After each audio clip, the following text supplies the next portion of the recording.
Hello दोस्तों, स्वागत है आप सभी का आज के इस वीडियो में। आज की इस वीडियो हम देखने वाले हैं क्लास 10 मैथ का 100 गो VVI ऑब्जेक्टिव क्वेश्चन। तो अगर आप भी 2027 में बोर्ड एग्जाम देने वाले हैं तो आपके लिए ये वीडियो काफ़ी हेल्पफुल साबित होने वाला है। तो चलिए देर ना करते हुए वीडियो को स्टार्ट करते हैं। 100 गो क्वेश्चन है, 100 गो में से आपका कितना सही होता है कॉमेंट में ज़रूर बताइएगा। चलिए एक नंबर क्वेश्चन देखिए, कह रहा है 26 और 91 का HCF क्या है। तो 26 और 91 का HCF निकालना है तब ये छोटी संख्या से क्या करेंगे, बड़ी संख्या में भाग दे देंगे। एक ये तरीका है और दूसरा तरीका है अभाज्य गुणनखंड विधि। तो 26 का अभाज्य गुणनखंड हो जाएगा 2 गुना 13 दूनी 26 अभाज्य गुणनखंड। इसका हो जाएगा 7 गुना 13। देखिए जो मेथड आसान लगे, भाग विधि तो अब सबको आता होगा। ये देखिए ये मेथड आसान है, यहाँ से दोनों में कॉमन आ रहा है 13, तो इसका एचसीएफ कितना हो जाएगा 13। इसका सही आंसर हो जाएगा ऑप्शन बी। क्वेश्चन नंबर 2, 13/31 3125 का दशमलव प्रसार कैसा होगा। तो इसका बताना है दशमलव प्रसार कैसा होगा। तो क्या करते हैं, हम हर में जो रहता है उसका अभाज्य गुणनखंड करते हैं। तो हर में 13125 है तो इसका अभाज्य गुणनखंड करेंगे। देखिए कितना से ले जाए, हम 5 से ले जा रहे हैं, ठीक ना। 5 से 6 मर्द में 30, 2 मर्द में 10, 5 मर्द में 25, यानी 625। 5 से ले जाएंगे, यहाँ पर हो जाएगा 1 2 125। फिर 5 से ले जाएंगे 25, फिर 5 से 5। तो देखिए खाली 5 5 आ रहा है, ठीक है ना। खाली अब मतलब 31 25 का अभाज्य गुणनखंड क्या आ जाता है कि 1 2 3 4 5, यानी 5 का स्क्वायर 5।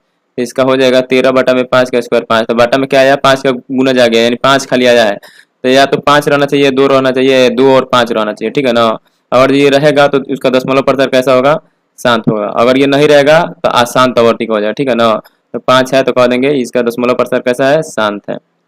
क्वेश्चन नंबर 3 देखिए, निम्नलिखित में कौन संख्या अपरिमेय है, ठीक है ना। कौन सी संख्या अपरिमेय संख्या है। यहाँ पर ऑप्शन ए सही हो जाएगा, √2 अपरिमेय संख्या है।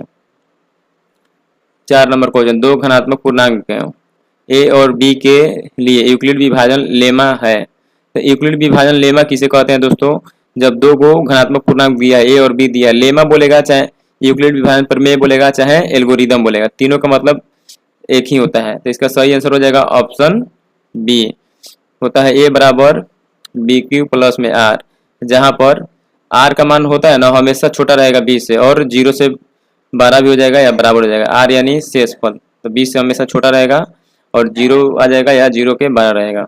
इसका सही आंसर हो जाएगा ऑप्शन बी। 5 नंबर देखिए, पी एक्स बराबर एक्स प्लस 5 का शून्यक क्या है। शून्यक है देखिए 0 पर है ना, पी एक्स, इसमें क्या मान रखें ना एक्स के जगह पर कि ये जो शून्य हो जाए। तो यहाँ 5 दिया है, एक्स की जगह पर हम कितना लगेंगे, -5 रख देंगे, तो घट कर कितना आ जाएगा, 0 आ जाएगा। तो इसका सही आंसर क्या हो जाएगा, ऑप्शन बी। ऐसे बना देंगे, नहीं तो ऐसे x प्लस 5 बराबर में लिख देंगे 0, यहाँ से x का मान निकाल लेंगे, कितना हो जाएगा -5। Question number 6, x square minus 5x plus 6 के शून्य। तो यहाँ पर एक्स स्क्वायर का क्या मान रख दें कि ये जो बहुपद है ना शून्य के बराबर हो जाता है। देखिए ऑप्शन 4 को दिया है, बारी बारी से हम रख कर चेक करते हैं। यहाँ पर है x square minus 5x plus 6, तो पहले हम 1 रख के देख लेते हैं, ठीक। यहाँ पर 1 का स्क्वायर कर देंगे, -5 गुना 1 प्लस 6, यहाँ पर 1 -5 प्लस 6, यहाँ जुड़ जाएगा। देखिए 1 और 6 7 -5 घटाएंगे तो 2, 0 है या नहीं है, तो ये पहला ऑप्शन गलत है। दूसरा रख कर चेक करते हैं, 2 का स्क्वायर कर देंगे, -5 गुना 2 प्लस में 6, 2 का स्क्वायर करेंगे 4, यहाँ पर हो जाएगा -10, फिर हो जाएगा प्लस में 6। तो देखिए 4 और 6 कितना हो जाएगा, 10 हो जाएगा, माइनस में 10 घटाएंगे तो 0 आ गया, 2 रखने पर 0 आ गया, तो इसका सही आंसर यही हो जाएगा, ठीक है ना। इसका सही आंसर हो जाएगा ऑप्शन बी। 3 भी रखेंगे ना तो 0 आ जाएगा। ऐसे भी देखिए ऑप्शन 2 अब किसी में नहीं, इसमें भी 2 नहीं है, इसमें भी 2 नहीं रहे, इसका सही आंसर हो जाएगा ऑप्शन बी। क्वेश्चन नंबर 7 देखिए, x square plus 3x plus 5x को x माइनस 2 से भाग देने पर शेषफल क्या होगा। तो शेषफल ज्ञात करना है भाग देकर, तो एक तो है मेथड कि भाग दे दीजिए और इसका शेषफल आराम से निकल जाएगा। ये काफी लॉन्ग मेथड हो जाएगा, ये 2 नंबर में आएगा तो अब ऐसे बनाएंगे, नहीं तो क्या करेंगे, यहाँ से देखिए x का मान निकालेंगे, दिया है x माइनस 2 से भाग देना, तो x माइनस 2 को 0 के बराबर करेंगे, यहाँ से x का मान निकाल लेंगे, 2 आ जाएगा। इधर -2 है, इधर आएगा तो प्लस में हो जाएगा। अब 2 आया ना, इसमें रख देंगे, ये बहुपद दिया है 3 स्क्वायर है, अब एक्स स्क्वायर प्लस में 3x प्लस 5 दिया है, x के मान यहाँ से हम 2 निकाले हैं तो 2 रख देंगे, तो 2 का स्क्वायर फिर प्लस 3 गुना 2 फिर प्लस 5, 2 का स्क्वायर करेंगे 4 फिर प्लस 1 गुना करेंगे 6 प्लस 5, तो 6 4 10, 5 कितना हो जाएगा 15। यानी इसका शेषफल कितना हो जाएगा, जब x माइनस 2 से इसमें भाग करेंगे तो शेषफल आएगा मेरा 15 आ जाएगा। इसका सही आंसर हो जाएगा ऑप्शन सी। 8 नंबर देखिए, यदि अल्फा और बीटा एक्स स्क्वायर में 5x प्लस 6 के मूल है तो अल्फा प्लस बीटा का मान है। देखिए अल्फा इंटू बीटा का मान निकलना था। अल्फा प्लस बीटा का मान का डायरेक्ट सूत्र होता है माइनस बी बटा ए। तो बी का मान कितना आता है, एक्स के साथ जो रहता है वो ए का मान होता है, एक्स स्क्वायर के जो साथ रहता है वो ए का मान होता है। तो एक्स स्क्वायर के साथ क्या है, कुछ नहीं है यानी एक है, तो ए का मान यहाँ पर एक हो जाएगा। एक्स के साथ जो रहता है तो 5 है ना, एक्स के साथ वो होता है बी का मान, तो बी का मान यहाँ पर देखिए -5 है एक्स के साथ, ये भी हो जाएगा 5। सी का मान जो बच गया वो हो जाएगा सी का मान, तो है माइनस बी बटा ए, तो माइनस बी का मान है -5 बटा में क्या हो जाएगा 1, तो माइनस माइनस प्लस बटा में 1, तो यानी इसका कितना आ जाएगा, अल्फा प्लस बीटा का मान 5 आ जाएगा। इसका सही आंसर हो जाएगा ऑप्शन बी। देखिए x प्लस वाई बराबर 7 और x माइनस वाई 1 का हल है, तो हल ज्ञात करना। देखिए x और y को जोड़ने पर 7 आना चाहिए और घटाने पर 1 आना चाहिए। x और y को जोड़ देता 7 आ जाना चाहिए, x में से y को घटा देता 1 आ जाना चाहिए। ठीक है, 3 और 4 जोड़ेंगे 7 तो आ जाएगा, 3 4 7 आ जाएगा, लेकिन 3 में से 4 को घटाएंगे तो 1 आएगा, नहीं आएगा, -1 आ जाएगा, तो पहला ऑप्शन गलत है। देखिए 4 3 कितना हो जाएगा 7 आ जाएगा, और 4 में से 3 घटाएंगे तो कितना हो जाएगा, देखिए यहाँ पर 4 प्लस 3 जोड़ेंगे तो 7 आ जाएगा, यहाँ पर घटाएंगे 4 माइनस 3 1 आ जाएगा, तो इसका सही आंसर हो जाएगा ऑप्शन बी। ऐसे यहाँ पर देखिए x 5 है, यहाँ y 2 है, तो 5 2 7 आ जाएगा, लेकिन 5 में से 2 घटाएंगे, 5 में से 2 घटाएंगे तो कितना आ जाएगा 3 आ जाएगा, लेकिन आना आना कितना चाहिए 1, तो ये ऑप्शन नहीं होगा, ये भी नहीं होगा, इसका सही आंसर हो जाएगा option B. Question number 9 x plus y, अच्छा देखिए वही सेम क्वेश्चन आ गया है, तो इसका सही आंसर हो जाएगा option B. 2x plus 4y बराबर 8 और x प्लस 2y बराबर 4 का हल होगा। देखिए इसका हल ज्ञात करने के लिए क्या करेंगे, हम a1/a2 बराबर में b1/b2 और c1/c2 का क्या करेंगे, अनुपात का कंपेयर करेंगे, ठीक है ना। यहाँ से देखिए पहले हम a1/a2 का b1/b2 का करते हैं, तो a1/a2 देखते हैं बराबर आता है कि नहीं आता है b1/b2 का। a1 का मान है यहाँ से 2 ले लेंगे, a2 का मान कुछ नहीं है तो 1 बराबर में b1 का मान यहाँ पर 4 हो जाएगा, इसका मान b2 का मान हो जाएगा 2, यहाँ काटेंगे तो 2 आ जाएगा, तो 2 बराबर 2 मैंने a1/a2 b1/b2 बराबर आ गया। c1 का भी मान यहीं पर रखकर चेक कर लेते हैं, c1/c2, तो c1 का मान यहीं पर रखकर चेक कर लेते हैं। c1 का मान कितना है, यहाँ पर 8 है, इसका है 4, तो रखेंगे तो कितना आ जाएगा, कट करा जाएगा 2, यानी 2 2 2 तीनों बराबर आ गया। जब तीनों बराबर आ जाता है तो उसका कैसा होता है, अनंत हल होता है, ठीक है ना। इसका सही आंसर हो जाएगा ऑप्शन सी। दो रैखिक समीकरण का एकमात्र हल कब होता है। देखिए एकमात्र हल मतलब केवल एक हल कब होता है, जब a1/a2 बराबर नहीं होगा b1/b2 का। जब ऐसा कंडीशन आएगा ना तो बस उस समीकरण का क्या होगा, बस एक ही हल होगा, तो इसका सही आंसर हो जाएगा option B. X square minus 9 बराबर 0 के मूल है, तो इसका मूल ज्ञात करना है। एक्स स्क्वायर माइनस 9 बराबर 0, तो एक्स स्क्वायर 9 को लाएंगे इधर प्लस में हो जाएगा, एक्स का मान ये एक्स स्क्वायर को इधर लाएंगे तो ये रूट में 9 हो जाएगा, तो यहाँ से निकालेंगे तो प्लस माइनस 3, तो एक्स का मान कितना आ गया 3 हो गया और -3 हो गया, तो इसका सही आंसर हो जाएगा ऑप्शन बी। देखिए 3 दे दिया, -3 पहले 3 बाद में, यानी 3 और -3, सही answer option B. X square minus 4x plus 4 बराबर 0 के मूल कैसे होंगे। तो मूल देखना है कैसा है, इसका वास्तविक और भिन्न है या काल्पनिक है या समान है या अपरिमेय है। तो इसके चेक करने के लिए क्या करेंगे, विवेचक निकालेंगे, यानी डी का मान निकालेंगे। तो अगर 0 के बराबर देखते हैं आता है कि नहीं आता है, तो बी स्क्वायर माइनस 4ac बराबर में 0, तो बी का मान यहाँ पर 4 है तो 4 का स्क्वायर कर देंगे, माइनस 4 गुना ए का मान 1 है, सी का मान 4 है बराबर में 0, यहाँ पर करेंगे 4 का स्क्वायर 16 माइनस यहाँ पर 16 बराबर में 0, तो 0 बराबर 0, अगर 0 के बराबर आ गया तो हम क्या करेंगे, मूल वास्तविक होगा और समान होगा। यही माइनस में आ जाता ना, 0 के बराबर नहीं, यहाँ माइनस आ जाता तो काल्पनिक होगा। अच्छा 0 से 12 आ जाता, 1 2 3 आ जाता तो ये ऑप्शन, लेकिन 0 आ गया है तो इसका सही आंसर हो जाएगा ऑप्शन सी। द्विघात समीकरण ax square plus bx plus c बराबर 0 का विवर्तक यानी विवेचक यानी विविक्तर है, विविक्तर ज्ञात करना। अभी सूत्र लिखवाए डी बराबर क्या होता है, बी स्क्वायर माइनस 4ac, तो कहाँ पर दिख रहा है, ऑप्शन बी में दिख रहा है, इसका सही आंसर हो जाएगा option B. X square plus 7x plus 10 बराबर 0 के मूलों का योग होगा, तो मूलों का योग होता है अल्फा प्लस बीटा बराबर माइनस बी बटा ए, तो बी का मान है यहाँ पर 7 है, तो माइनस है तो माइनस यहाँ पर 7, ए का मान क्या है 1 है 1, तो इसका सही आंसर हो जाएगा ऑप्शन सी -7। यहाँ पर 16 नंबर देखिए, एपी का एनवा पद होता है, तो एपी का एनवा पद क्या होता है, ए प्लस एन माइनस 1 डी। इसका सही आंसर हो जाएगा ऑप्शन बी। श्रेणी 2, 5, 8, 11 का सार्वंतर बताना है, डी का मान बताना है, कॉमन डिफरेंस क्या करेंगे देख लेंगे कितना का अंतर है। आगे वाला पद में से देखिए, आगे वाला पद में से पीछे वाला घटा देंगे, तो 11 में से 8 घटाएंगे कितना आ जाएगा, 3 आएगा। चाहे 8 में से 5 को घटाएंगे कितना आएगा, 3 आएगा। चाहे 5 में से 2 को घटाएंगे कितना आएगा, 3 आएगा। इसका सही आंसर ऑप्शन बी। एपी 7, 10, 13 का 10वां पद, 10वां पद ज्ञात करना है, तो ए 10, 10वां पद ज्ञात करना है, तो ए प्लस यहाँ पर लिख देंगे 9 डी, एक घटाकर जितना रहेगा एक घटाकर 9 डी कर देना है, ठीक ना। ए का मान यहाँ पर कितना है, 7 प्लस 9 गुना डी का मान अभी निकालने के लिए सिखाए, आगे वाला पद में से पीछे वाला घटा देना है। हम 13 में से 10 को घटा देते हैं, तो डी का मान कितना आ गया, 3। 7 प्लस या गुना करेंगे 27, कितना आ जाएगा, 30, 4, 34 हो जाएगा ना। इसका सही आंसर हो जाएगा ऑप्शन ए। क्वेश्चन नंबर 19, प्रथम 10 प्राकृत संख्याओं का योग। तो 10 प्राकृत संख्या कौन कौन है, 1 है, 2 है, 3 है, इसका योग ज्ञात करना है, ठीक है ना, यानी 10 तक को जोड़ देना है। तो इसका सूत्र होता है, प्राकृत संख्या का योग ज्ञात करने का सूत्र होता है n इंटू एन प्लस 1/2। कितना संख्या कह रहा है, 10 संख्या, तो 10 गुना में, ताकि ये 10 एक कितना हो जाएगा, 11/2, 5 मर्द निकालेंगे 2 से, तो यहाँ पर 11 5 कितना हो जाएगा, 55। यानी 1 से लेकर 10 तक संख्या को जोड़ेंगे, 1 प्लस 2 प्लस 3 प्लस ऐसे करके जोड़ते जाएंगे 10 तक, टोटल योग हो जाएगा 55। यदि दो त्रिभुज समरूप है तो उनके संगत कोण होते हैं, और समरूप है तो उसके संगत कोण क्या होते हैं, संगत कोण बराबर होते हैं दोस्तों। अगर समरूप है ना, मान लीजिए ये त्रिभुज है, एक 12 त्रिभुज है, और दोनों क्या है, समरूप है, तो इसका ये वाला कोण बराबर होगा, ये वाला कोण बराबर होगा, ये वाला कोण के बराबर होगा। यही होता है संगत कोण, ये कोण इसके बराबर है, यानी ये कोण और ये कोण संगत कोण है, ये कोण संगत कोण। जब समरूप त्रिभुज रहेगा तो उसके दोनों त्रिभुजों का संगत कोण बराबर होता है। एक समकोण त्रिभुज में यदि आधार 6 सेंटीमीटर, लंब 8 सेंटीमीटर, तो कर्ण करेगा। समकोण त्रिभुज है जिसमें आधार कितना है, 6 सेंटीमीटर,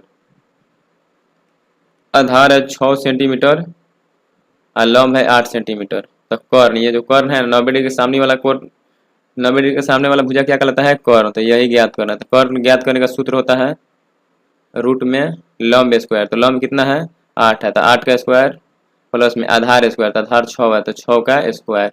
यहाँ पर 8 का स्क्वायर करेंगे 64 प्लस में 6 का स्क्वायर करेंगे 36, जोड़ेंगे तो रूट में 100, तो 100 को बाहर निकालेंगे तो आ जाएगा 10, यानी कर्ण का मान कितना है, 10। ऑप्शन ए क्या हो जाएगा, सही हो जाएगा।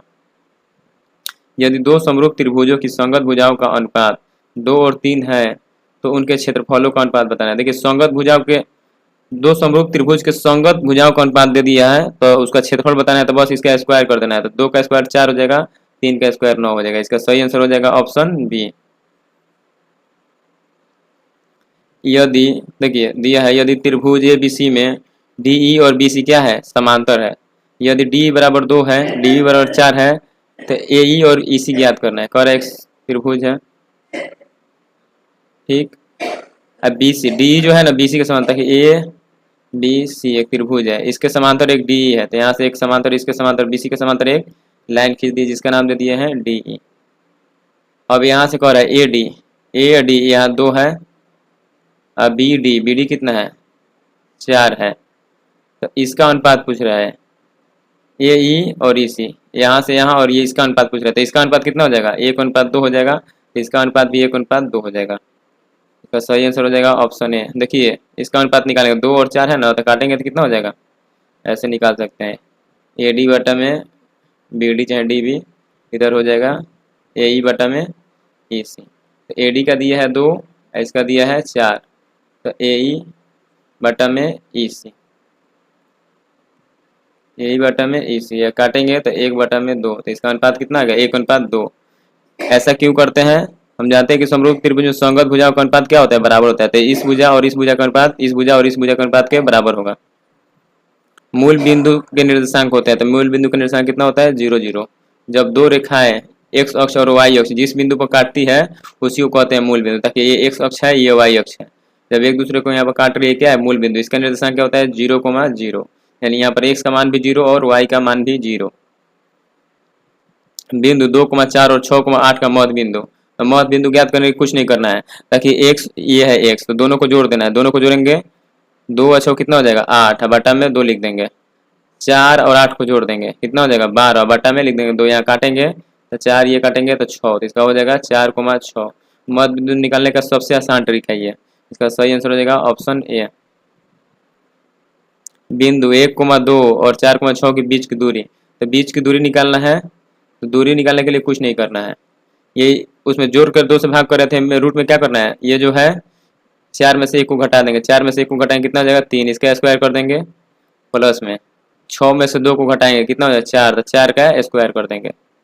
अब यहाँ पर 3 का स्क्वायर 9, प्लस में 4 का स्क्वायर 16, और 9 16 जोड़ेंगे 25, 25 का कितना होता है 5। इसका सही आंसर हो जाएगा ऑप्शन सी। बिंदु 0,0, 4,0 और 0,5 से बने त्रिभुज का क्षेत्रफल होगा। त्रिभुज का क्षेत्रफल ज्ञात करने का सूत्र होता है 1/2 into x1 into y2 minus y3 plus में x2 into y3 minus y1 plus में x3 into y1 minus y2। अब देखिए बस मान रखते जाना है, 1/2 लिख देंगे, मान x1 y1 देखिए ये हो जाएगा x1, ये हो जाएगा y1, x2 हो जाएगा y2 हो जाएगा, ये हो जाएगा x3, ये हो जाएगा y3। तो x1 का मान 0 है, ठीक ना, यहाँ 0 रखेंगे, बाकी इसका मान रखेंगे, गुना में इसका मान रखेंगे, तो टोटल मान क्या हो जाएगा 0 हो जाएगा, तो रखने की जरूरत नहीं है। अब x2 का मान कितना है 4 है, तो 4, y3 का मान है 5, यहाँ देख लीजिए y3 का मान 5 माइनस y1 का मान है 0, फिर प्लस x3 का मान 0 है, तो ये 0 रख देंगे। y1 का मान देखिए कितना है 0 है, y2 का मान कितना है 0 है, तो टोटल 0 हो जाएगा, ठीक ना। 0 बाहर है, गुना कर देंगे किसी भी अंक से 0, यहाँ पर भी हो जाएगा 0, तो 1/2 ये तो हो गया 0, प्लस में यहाँ हो जाएगा 20, काटेंगे तो आ जाएगा 10, यानी इस त्रिभुज का क्षेत्रफल कितना होगा 10 हो जाएगा, ऑप्शन बी। उम्मीद करते हैं ये क्वेश्चन समझ में आया होगा, नहीं समझ में आया तो एक बार अपने से ये सब वैल्यू रख करके सॉल्व करके देखिए, आराम से इसका आंसर आ जाएगा 10। चलिए क्वेश्चन नंबर 28 देखिए, tan थीटा बराबर होता है, tan थीटा का सूत्र क्या होता है, सूत्र याद करेंगे, देखिए एक ट्रिक है, LAL लाल का, इसको बोलते हैं साइन थीटा, इसको बोल देंगे बीच वाला को कोस थीटा, और इसको बोल देंगे tan थीटा। साइन थीटा का सूत्र होता है लॉम, एल से लॉम, के से कॉर्न, लॉम बटा कॉर्न कोस थीटा, ए से आधार, के से कॉर्न, आधार बटा कॉर्न, tan थीटा पूछा है तो एल से क्या हो जाएगा लॉम, ए से हो जाएगा आधार, इसका सूत्र हो जाएगा लॉम बटा आधार, ऑप्शन सी। साइन 30 का मान होता है, तो साइन 30 का मान कितना होता है 1/2, ऑप्शन बी। कोस 60 का मान, तो कोस 60 का मान कितना होता है, कोस 60 का मान होता है दोस्तों, इसका मान भी होता है 1/2, ठीक है ना, ऑप्शन बी। tan 45 का मान होता है, इसका मान होता है 1, ऑप्शन बी। यदि साइन थीटा बराबर 3/5 है तो कोस थीटा का मान ज्ञात करना है, ताकि साइन थीटा दिया है तो इसके जगह पर हम लॉम बटा कॉर्न भी लिख सकते हैं, तो लॉम बटा कॉर्न कितना दिया है 3/5, यहाँ से लॉम हो गया 3, कॉर्न हो गया 5, तो यहाँ से क्या निकाल लेंगे आधार निकाल लेंगे। आधार कैसे निकलेगा, कॉर्न का स्क्वायर कर देंगे, तो कॉर्न कितना है 5, इसका स्क्वायर माइनस लॉम का स्क्वायर घटा देंगे, यानी 3 का स्क्वायर करके घटा देना है। तो यहाँ से करेंगे 25 माइनस 3 का स्क्वायर 9, तो 25 में से 9 हो जाएगा 16, 16 का होता है 4, ठीक है। हमको लॉम पता चल गया, कॉर्न पता चल गया और आधार भी पता चल गया। अब कह क्या रहा है कोस थीटा का मान बताने के लिए, तो कोस थीटा का सूत्र क्या होता है आधार बटा में होता है कॉर्न, तो आधार का मान देखिए अभी 4 निकाले हैं, कॉर्न का मान यहाँ दिया है 5, तो कोस थीटा का मान आ गया 4/5, इसका सही आंसर ऑप्शन बी हो जाएगा। यदि किसी खंभे की ऊंचाई और उसकी छाया बराबर है तो सूर्य का उन्नयन कोण, जब भी कहेगा खंभे की ऊंचाई और छाया की लंबाई बराबर है तो सूर्य का उन्नयन कोण कितना होता है 45 होता है। कह देगा कोई घर है और उससे जो छाया बन रहा है उसकी लंबाई बराबर है, कह देंगे कि थीटा का कोण कितना हो जाएगा 45, इसका सही आंसर हो जाएगा ऑप्शन बी। वृत्त की स्पर्श रेखा स्पर्श बिंदु पर त्रिज्या के साथ होती है, ताकि ये कह रहा है ये वृत्त है और ये स्पर्श रेखा है, यहाँ से एक त्रिज्या ये खींच दे चाहे ये खींच दे, तो स्पर्श रेखा त्रिज्या के साथ क्या होती है लंब होती है, ठीक है ना। इसका सही आंसर हो जाएगा ऑप्शन सी, यहाँ 90 डिग्री का कोण बनाता है। स्पर्श रेखा जो है ना त्रिज्या के साथ कितना डिग्री कोण बनाता है 90 डिग्री, 90 डिग्री के इधर और 90 डिग्री का इधर, यानी लंब होता है एक दूसरे पर। किसी बाह्य बिंदु से वृत्त पर कितनी स्पर्श रेखा खींची जा सकती है, तो इसका सही आंसर हो जाएगा ऑप्शन बी, दो को देखिए ये वृत्त है, बाह्य बिंदु है, तो एक इधर से स्पर्श रेखा ये खींच सकते हैं, एक इधर से ये खींचते हैं, बस दो ही को खींच सकते हैं, बाकी अब खींचेंगे ये देखिए ये बीचे बीच पार हो जा रहा है, बस जो स्पर्श करेगा उसी को बोलते हैं स्पर्श रेखा। तो इसका सही आंसर हो जाएगा ऑप्शन बी। किसी बाह्य बिंदु से खींची गई दोनों स्पर्श रेखाओं की लंबाई क्या होता है, बराबर होता है। कोई बाह्य बिंदु है, ये वृत्त है, एक स्पर्श रेखा ये खींच दी है, एक स्पर्श रेखा ये खींच दी है, तो यहाँ से लेकर यहाँ तक की दूरी, यहाँ से लेकर यहाँ तक की दूरी क्या होगा, ये दोनों की दूरी बराबर होगा। तो इसका सही आंसर हो जाएगा ऑप्शन बी। क्वेश्चन नंबर 37 देखिए, तीन असमरेखीय बिंदुओं से कितने वृत्त खींचे जा सकते हैं। तीन गो बिंदु है दोस्तों, असमरेखीय मतलब समान रेखा में नहीं है, तो कितने वृत्त खींचे जा सकते हैं, अनंत खींचे जा सकते हैं। तीन गो बिंदु है, वृत्त खींचने हैं, इससे भी बहुत सारा वृत्त खींचा जा सकता है, इससे भी बहुत सारा वृत्त खींचा जा सकता है। तो इसका सही आंसर हो जाएगा option D. Question number 38, 7 centimetre त्रिज्या वाले वृत्त की परिधि होगी।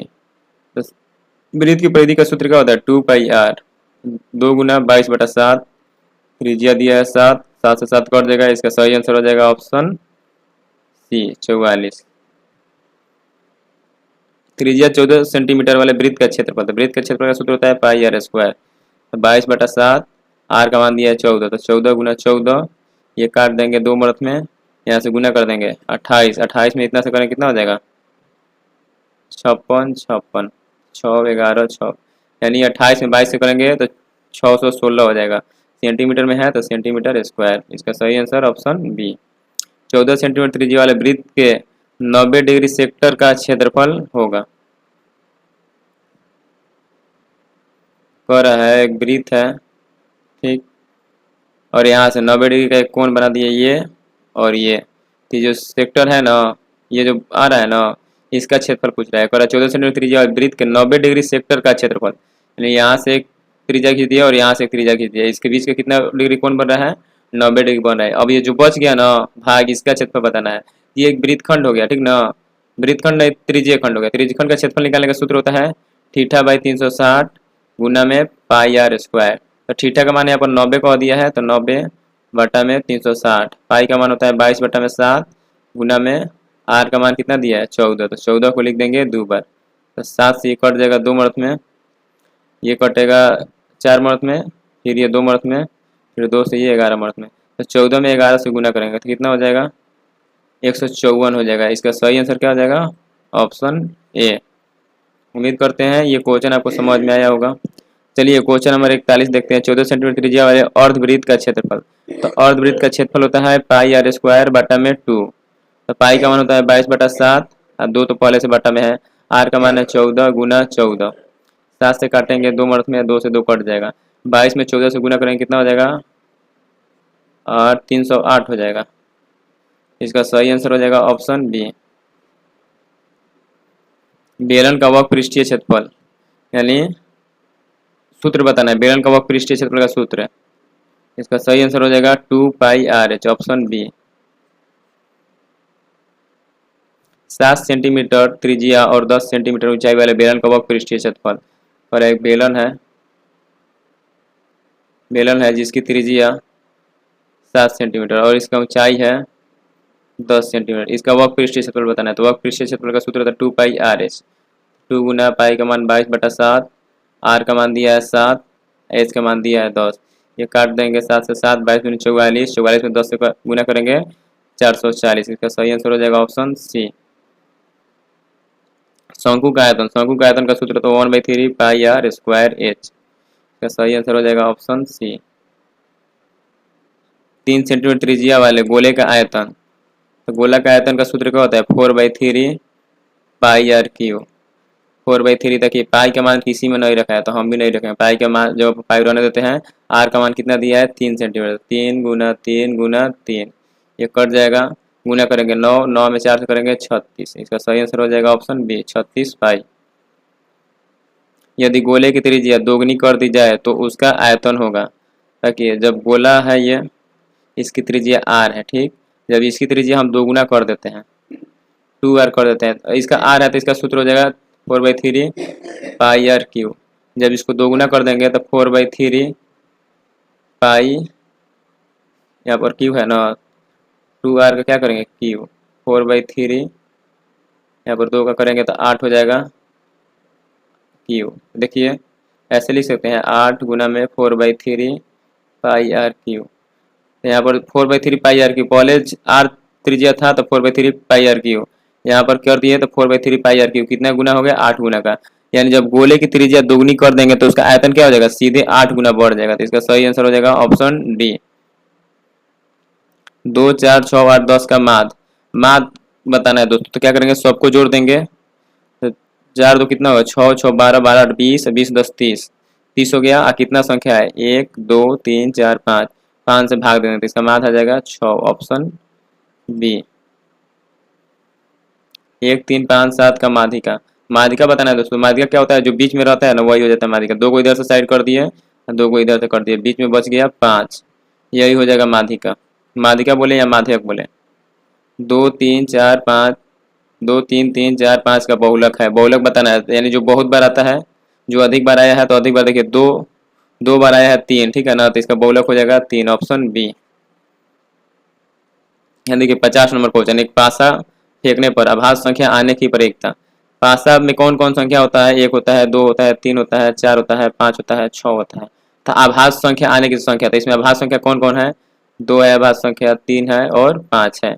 आभास संख्या की संख्या कितना है 3 है, बटा में टोटल संख्या कितना है 6 होगा, 1 2 3 4 5 6, 6 को संख्या है तो बटा में 6 काट देंगे तो यहाँ से आ जाएगा 1/2। तो इसका सही आंसर हो जाएगा ऑप्शन सी। यहाँ 50 को क्वेश्चन कंप्लीट हो गया। 50 में से आपका कितना सही हुआ कमेंट में बता दीजिएगा। आज के लिए इतना ही रहने देते हैं, अगला वीडियो में 50 को क्वेश्चन देख